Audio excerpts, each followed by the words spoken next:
All right, I want you to think about, as we begin our study tonight, I want you to think about, picture in your mind, whether it's your own or one that you know, I want you to think about a married couple. I want you to imagine a husband and wife, two people that love each other, that have built a life together. They share a house. They have built a household. They have raised kids together. They have shared so many of life's challenges. They have laughed together. They have cried together. They have truly become one.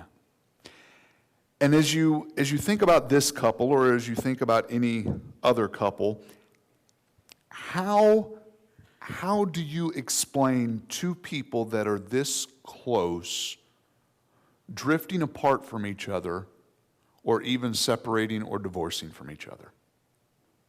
How do you explain that happening from what seemed to be or was at one time such a close union? I think sometimes seeds are planted early in the marriage, even in the honeymoon phase and everything's great.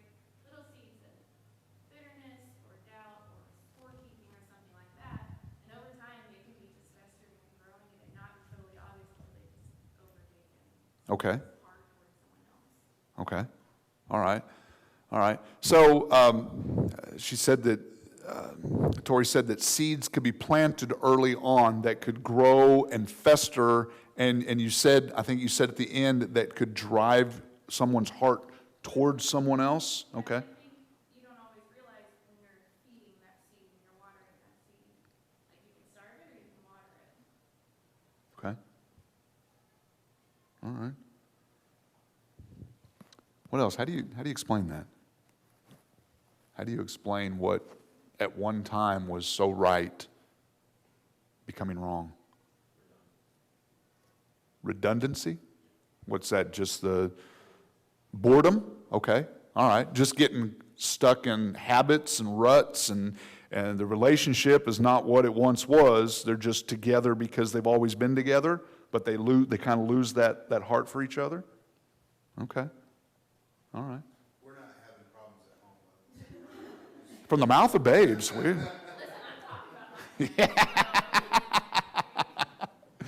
Yeah, Chester, what do you need to confess tonight? Well, I would say I know a lot of people say a lack of communication, but I think a lack of communication starts with an increase in neglect of paying attention to what you need to communicate with them about.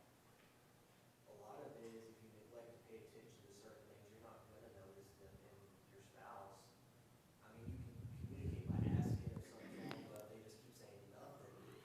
You kind of have to dig in a little deeper. Sometimes that means just simply watching and observing and really close attention to things. Okay.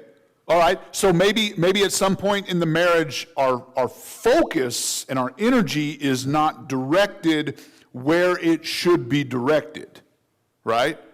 And so maybe we are not as attentive to our spouse's needs, or maybe we are not paying attention, or not willing to put in the work to find out, okay, what is going on, or is there an actual problem?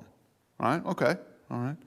There's a show that we like to watch called How I Met Your Mother. And there's an episode where there's a married couple and they just had a baby, and they've always been friends with this group of 5 people, and they've always been real tight, close friends. But whenever they had a baby, they told them, "Don't come to us with your problems unless it's an 8 or higher, on a scale of 1 to 10." And I think that kind of happens in our marriage, because later on in the episode, they wanted to talk to these people about what was going on, but in their head they're thinking, well, it's kind of a big deal, but it's not an 8, And I think early in our marriages, sometimes what may be a big problem for our spouse doesn't really seem like a big problem, so we kind of blow it off and just, don't really bother into that. And so later on, something comes up and they're like, well, they're not going to really pay attention to it anyway, so I'm not going to talk to them about it. And then that's where the communication thing starts falling apart. Okay. It's Mm-hmm. And you've been watering it, and now all of a sudden it's grown and communication falls apart. Okay. All right. Well, I wanted us to picture this scenario because when you think of a situation like a marriage that really falls apart, or when you think of a situation of a child that grows up and chooses a sinful path, or you just think about a Christian who you know or you knew who at one time was faithful, attended worship, served, lived their life the right way, but at some point just went shoo. Now the reason why I bring up these examples is because proximity to a good thing is not a guarantee for success. Just being close to something is not a guarantee that it will all end out well. What I'd like to do on our Wednesday nights together is I've kind of put together this series of things that we, probably for a lack of effort, or we just don't try as hard anymore, there are some things that are in our lives. This is not a marriage lesson, this is a faith series. There are some things in our lives that we tend to substitute for true faith. Now, those things become idols, and if we are not careful, if we are not communicative, if we let things fester, if we look at all the same things that would destroy a marriage, might shipwreck our faith. And so I want to look at these things that we take for granted and just assume, well, and we're starting with proximity tonight, because sometimes I feel like I'm close to Jesus. I know what he says. I know what he's all about. I'm a part of his people. I'm living for him, and so my life is always going to be faithful. And I think from time to time, we take these things and we just make the thing a substitute for our faith. That instead of working on our faith, instead of thinking that spiritual things are an 8 or higher, that they start to become a 6 or a 4 or a 2. And before we know it, things fall apart. Before we know it, bad things can happen. Now, why proximity? Because sometimes we may be close to Jesus, and yet our faith may not be complete. And so tonight we're going to see, how is that possible? How does Satan use that against us? And how can we guard our hearts and our lives to make sure it doesn't end up in the great divorce, as it were? Let's turn over to John chapter 13. John chapter 13.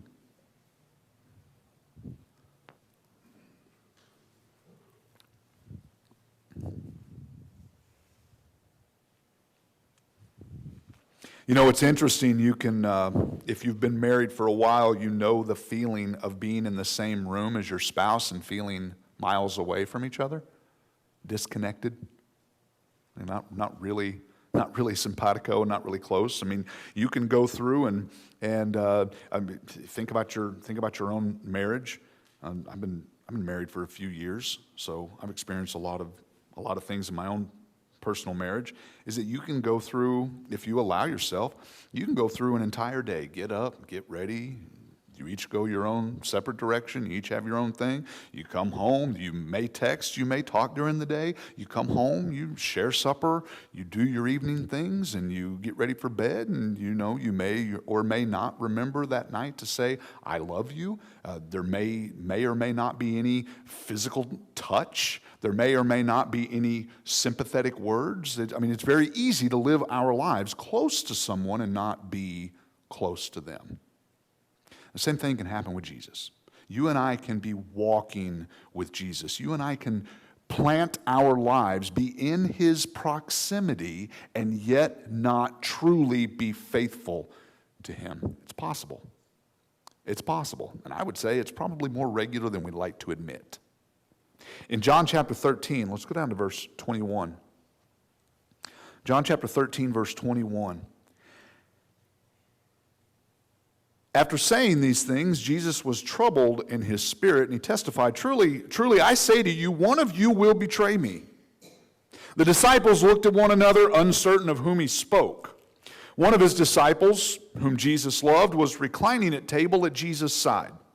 So Simon Peter motioned to him to ask Jesus of whom he was speaking. So that disciple, leaning back against Jesus, said to him, "Lord, who is it?"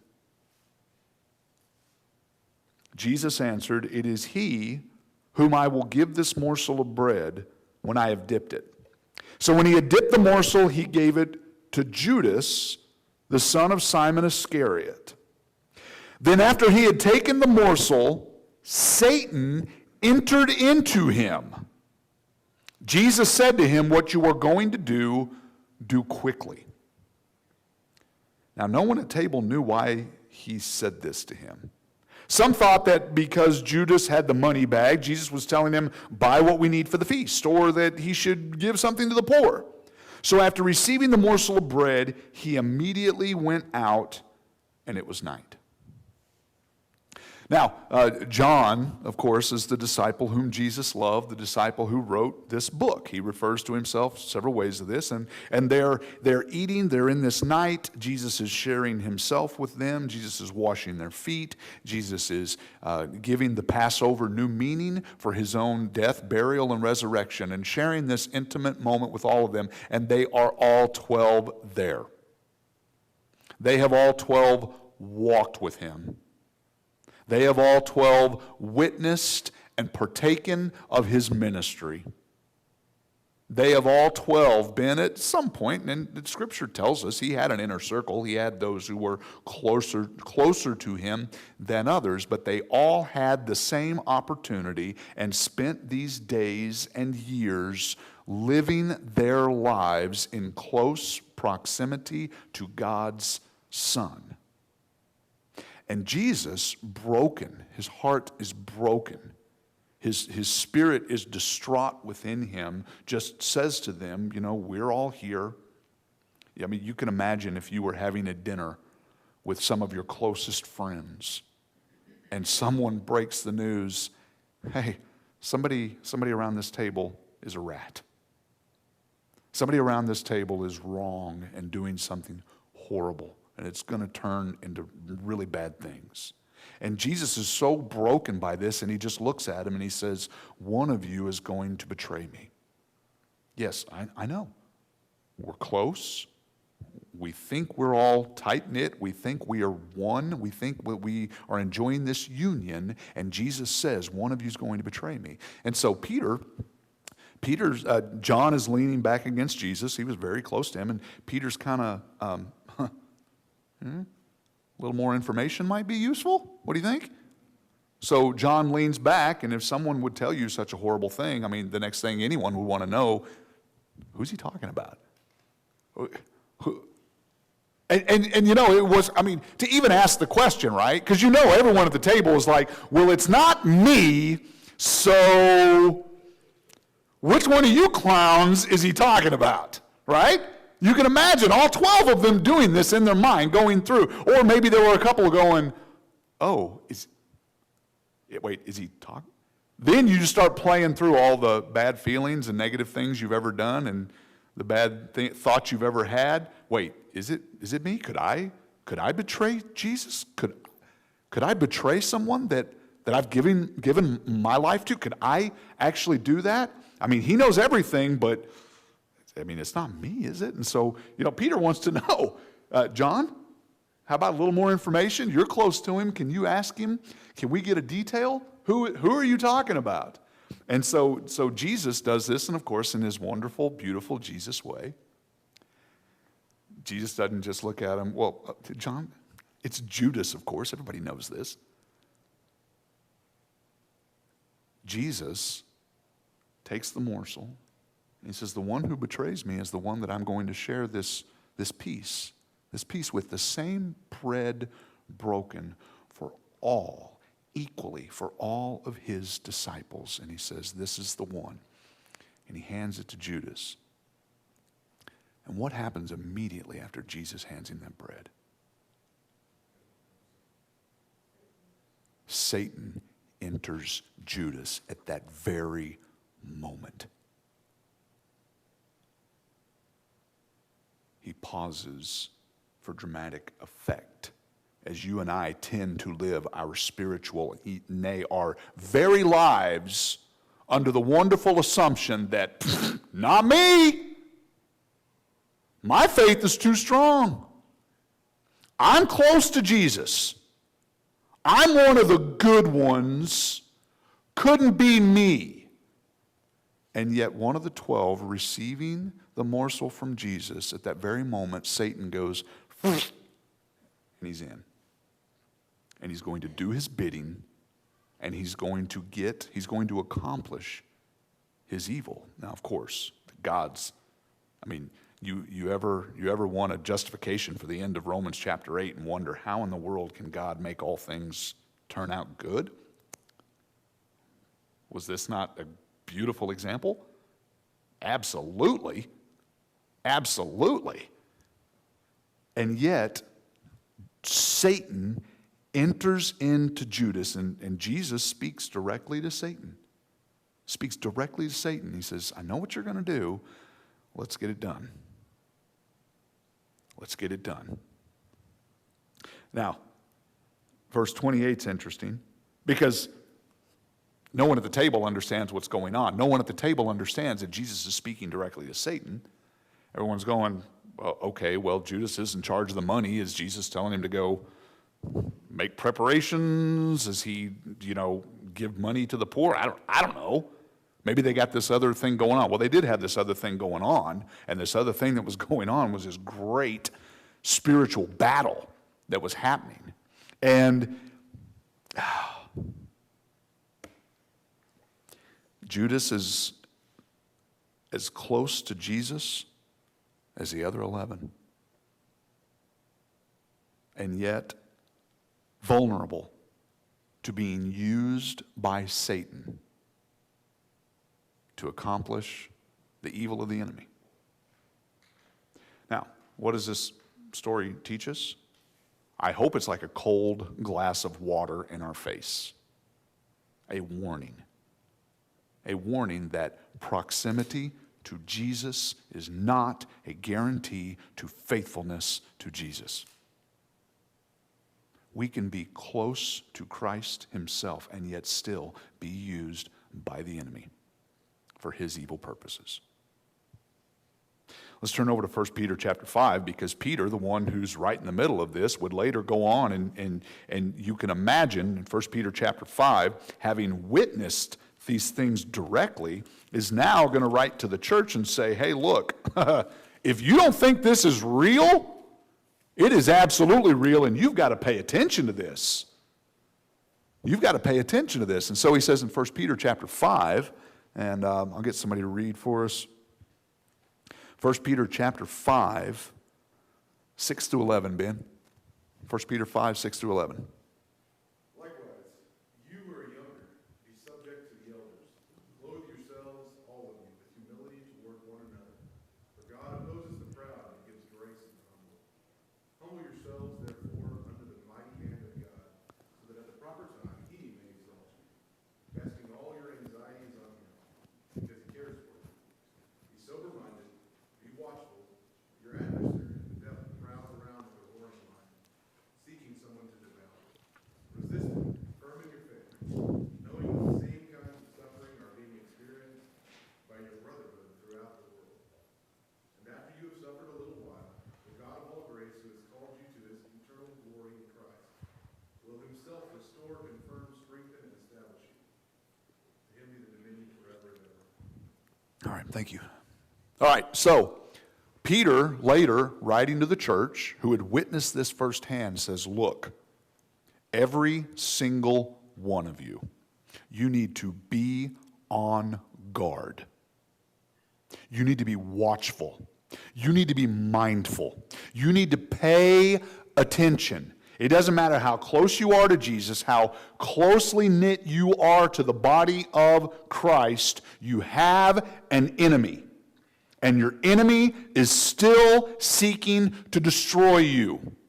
Your enemy is still seeking to use you to destroy your own soul or to hurt God's church. Be mindful. Be watchful. Because Satan is looking for a weak spot to use against us, to destroy us, or to use us for his evil purposes, just like he did with Judas. The same Satan is prowling around trying to get us. So, knowing that Peter's writing to the church lets us know and opens our eyes very clearly that being close to Jesus or being close to the church is no guarantee that we will not fall. So, that's the descriptive part. Peter says, look, this can happen. What's the prescriptive part? What does Peter say will actually protect us? Because not only does he provide the warning, he also says, okay, but there is safety, there is protection. And what does Peter say is our protection from the enemy?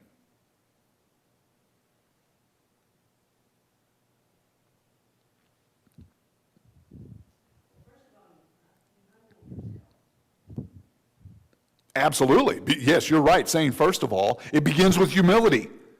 It begins with humility. I mean,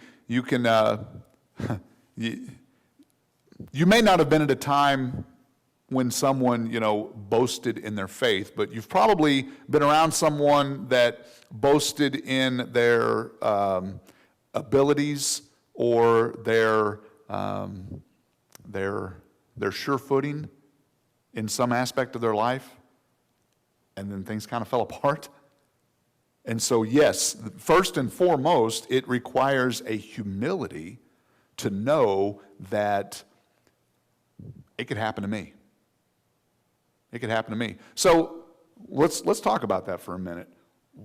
What power is there in that humility before God? Why is humility where we start with this warning? What is it? The second part of that sentence is verse 7. Humble yourselves, therefore, and casting all your anxieties on him.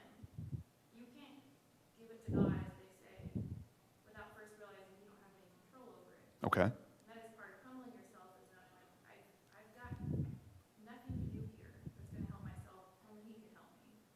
And so I think that second part of the sentence tells you why we're humbling ourselves.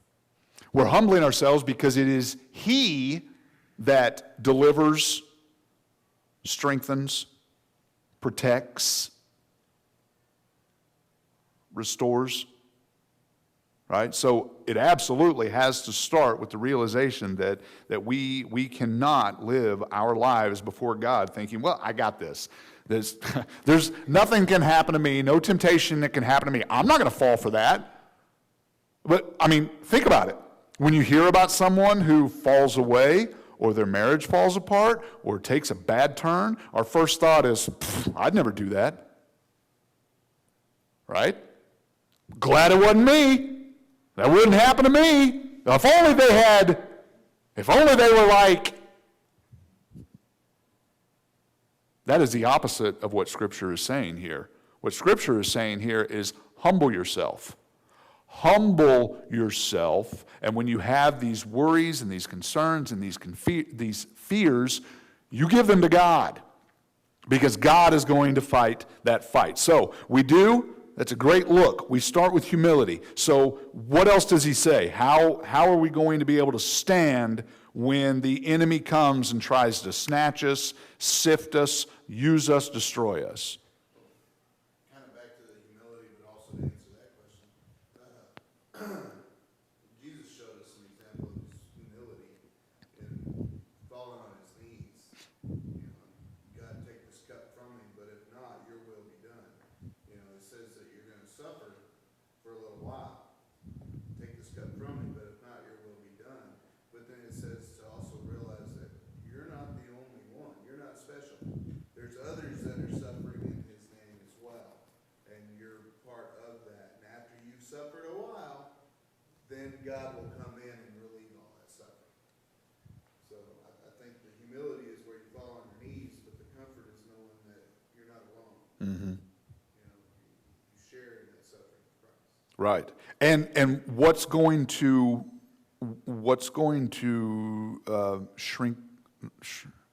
shorten the length of the suffering? What's going to shorten the length of the suffering? Well, your faith is going to shorten because you stand strong fast is what you believe in. Because I'm not the only one that's going through this. Mm-hmm. There's other Christians that are going through probably more than what I'm going through. But as long as we maintain our faith in Christ, in God, He's going to take care of everything. But I've got to turn myself over to Him. And through my faith, I do that. And knowing He will take care of it all. Yeah, and what language does Peter use specifically at the beginning of verse 9? I mean, let's look at the verbs. Mm-hmm. Yeah.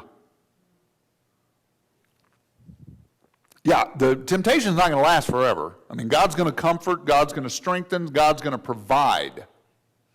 We have a humble heart as we live our lives before God, knowing and trusting that God can deliver us through anything, that God is the final victor. But in our struggle against the flesh, in our struggle against Satan, we must resist. We must resist. You don't resist haphazardly, do you? You ever tried to avoid something that wasn't good for you? You don't accidentally fall into good decisions usually, do you? No, you don't. You don't accidentally fall into a stronger body, a stronger mind, a stronger soul. You don't accidentally fall into success. It doesn't work that way. It doesn't work that way. So Peter says, resist him. Here's the warning. He's coming for you. Resist him. Stand firm. Stand firm. Yeah, it may hurt a little bit. Satan may beat you up for a little while, but that's okay. Because number one, you're not special, because Satan's trying to get all of God's children. Satan's trying to destroy any saint he can. So you stand strong. When it's over, when the temptation passes, just like the temptation of Jesus, right? I mean, he got 3 big ones right in his face, yet when it was done, what happened? Satan left, not forever, but he left for a more opportune time, and who showed up? The angels, to comfort. He hadn't eaten in 40 days, to provide for him, to care for him. You did it. You stood strong. You held on to your faith. You proved yourself right. And so God is going to take care of you. We have to not ever think that we have arrived. We have to keep running the race. It's a continuous thing. It's not, well, I'm there, now I can coast. But we only coast one way. Yeah, I have attained my proximity to Jesus, and so, now I can do my thing, and I'll just look up every once in a while just to make sure he and I are going in the same direction. I think that's how a lot of us, as we age in our faith, that's kind of how we treat Jesus, right? Yes, we know. We haven't just settled. We haven't sat down and said, okay, well, I've done everything I need to do. I'm going to sit here. I'm just going to wait till he comes back, and then whatever happens, good or bad, and then I'm just going to die, and it's all done. I don't think that's us. I think us is more like this. And I can imagine if you've ever gone on a walk with your kids or even with a dog, that you see the path, you know where you're going, and if you've ever taken the dog off the leash, the dog's going to sniff over here, sniff over there. Your kid's going to get distracted by a butterfly or a twig, right? And you look up and you got to turn back and you go, hey, come on, catch up, right? And I think for us that have been Christians for a while, we tend to fall into that child or that dog faith.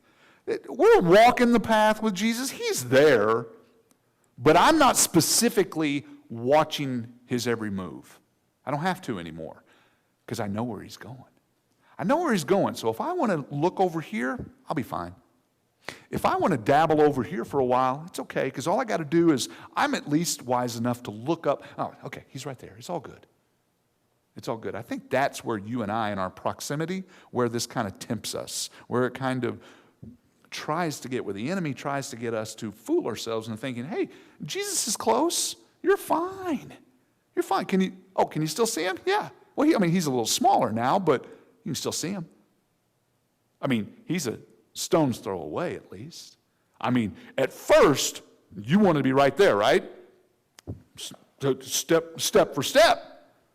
I wanted his cloak touching my leg. I wanted to be right there. I wanted to know what he knew. I wanted to experience what he experienced. I want to love like he loved. I want to be like Jesus. And now, I got other things going on. I got other things. Now I'm content with earshot. All right, Jesus, the day's over. I got a prayer. Thanks. Or eye shot. He's there. He's there. We're headed the same direction. We'll get there. We'll get there. He may get there before me, but we'll get there. Turn it back to John chapter 13, because I want us to take a look at how this story plays out. Let's go back to John chapter 13. And we're going to pick it up in verse 31, because he does something, Jesus, right after this, does something very interesting. You know the story, but it's good to hear what's coming in this context and what we've just seen. Back to John chapter 13, if somebody will read for us 31. All right, Dad, 31 through 35. When he had gone out, Jesus said, "Now is the Son of Man glorified, and God is glorified in him. If God is glorified in him, God will also glorify him in himself, and glorify him at once. Little children, yet a little while I am with you. You will seek me, and just as I said to the Jews, so now I also say to you, where I am going you cannot come. A new commandment I give to you, that you love one another, just as I have loved you. You also are to love one another. By this all people will know that you are my disciples, if you have love for one another." Okay. All right, so right after this, Jesus tells his disciples, I'm going away. Just like I told the Jews, I'm going away. And where I'm going, you are not following. You are not following. Proximity to Jesus just changed, did it not? Because up to this point, these 12 could literally walk in his footsteps. And now he is letting them know, I'm going somewhere else. You're going to keep on walking. You know the way, right? He told them, he goes, you know where I'm going. They say, well, how do we know where you're going? Because you've seen me. What have you been doing for these 3 years? You've watched me. You know exactly the way. You know what the path looks like. Stay on it. Keep walking. And so Jesus is telling them, I'm going away. Proximity's going to be different. Proximity is going to be different. No longer, and for all of us, we do not have that physical attachment that they had, right? Our connection to Jesus is spiritual. It is absolutely spiritual. Now, we have his promises. He's told us it's better. It's better that I go away. I'm going to send you the helper. I'm going to send you the advocate. I'm going to send you this spirit that is going to guide you in all things, that is going to lead you to let you know truth and to let you know everything. And then he says, as I'm going away, and he gives this commandment, not only that they may be recognized as his followers, but also that they may be protected in this new sense of what it means to be a follower of Christ. So what's this command that he gives them?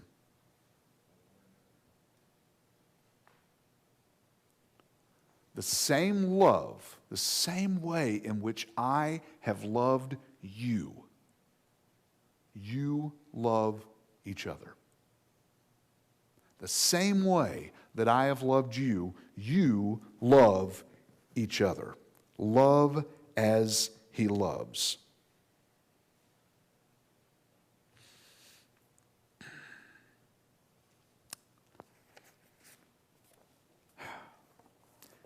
All right, I'll let you wrestle with that this week. It's not done. It's not done because, and I'll give you a little spoiler, this story in chapter 13 is beautifully and masterfully connected to the last story of John's gospel. John sets it right up. John sets it right up, and he's going to give us a very powerful lesson on proximity.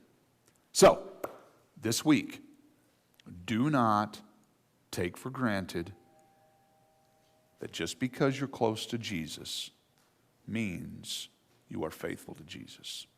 It doesn't. You can't take it for granted. We can't make assumptions. We can't just say, well, I'm here tonight. Of course I'm being faithful.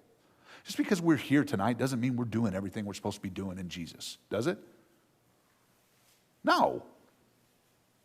I showed up here tonight. You showed up here tonight. Next week will be a great lesson so as we don't focus on who doesn't show up. It is John chapter 21, so hopefully you know where it's going. So, the things that we substitute faith for, do not let proximity be one. Do not assume that just because you think you're close to Jesus that you actually are close to Jesus. Be close to Jesus. That's what protects you. Thank you for reading and sharing tonight. Have a blessed week.